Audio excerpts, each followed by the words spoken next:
Qu'est-ce qu'un pécheur? C'est quelqu'un qui commet des péchés. Oui, mais aux yeux de Dieu, tous les hommes sont pécheurs. En dehors de tout acte pécheur commis, nous pensons que si seulement nous n'avions pas fait certaines choses, tout irait pour le mieux. Cependant, le problème est plus profond. Il ne réside pas dans ce que nous faisons, mais en ce que nous sommes. La racine du problème, c'est le pécheur lui-même, et c'est cela qui doit être traité. Nos péchés sont traités par le sang, mais ce que nous sommes est traité par la croix. Par le sang, nous avons le pardon, et la croix nous délivre de tout ce que nous sommes en Adam. Il est donc nécessaire de comprendre ces expressions en Adam et en Christ. Ce sont des expressions qui sont souvent mal comprises par les chrétiens.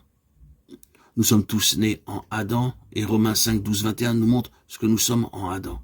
Nous sommes constitués pécheurs, non pas à cause des péchés commis, mais tout simplement parce que nous sommes en Adam. Nous avons tous péché avant même d'être nés, parce que nous étions en Adam. Lorsqu'il pécha, si votre arrière-grand-père était mort à l'âge de 3 ans, où seriez-vous?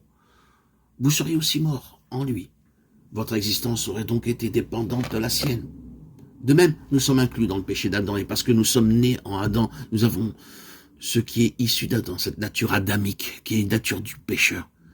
La question vitale est alors la suivante: comment puis-je sortir d'Adam, quitter cette position? Nous y sommes par naissance, et c'est pourquoi nous ne pouvons en sortir que par la mort. C'est précisément à cette seule issue que Dieu a pourvu, car selon sa parole, nous tous qui avons été baptisés en Jésus-Christ, c'est en sa mort que nous avons été baptisés. Romains 6, 3. Être en Christ, c'est avoir été identifié avec lui dans sa mort et sa résurrection. La croix est la puissance de Dieu qui nous transfère d'Adam en Christ. Dans Corinthiens 15, 45 et 47, le Seigneur Jésus-Christ est appelé de deux manières: le dernier Adam et le second homme. L'Écriture ne dit jamais de lui qu'il est le second Adam ou bien le dernier homme, car en tant que dernier Adam, il a été la somme de toute l'humanité, et en tant que second homme, il est la tête d'une nouvelle race d'hommes. Comme dernier Adam, il a rassemblé en lui-même tout ce qui était en Adam. Comme second homme, ayant par sa croix mis de côté le premier homme dans lequel le dessein de Dieu ne s'était pas réalisé, il introduit un autre homme dans lequel ce dessein s'est pleinement réalisé. La Bible déclare: si quelqu'un est en Christ, il est une nouvelle création. Les choses anciennes sont passées, voici toutes choses sont devenues nouvelles. 2 Corinthiens 5, 17. Par la croix, Dieu a ôté tout ce qui procédait de l'ancienne création. Et hors de la mort en Christ, le second homme, il introduit une nouvelle création. Si nous sommes en Adam, tout ce qui est en Adam s'appliquera à nous-mêmes.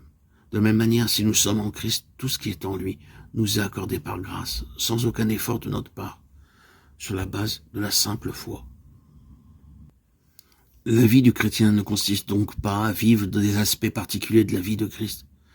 C'est la vie même de Christ qui est reproduite en nous.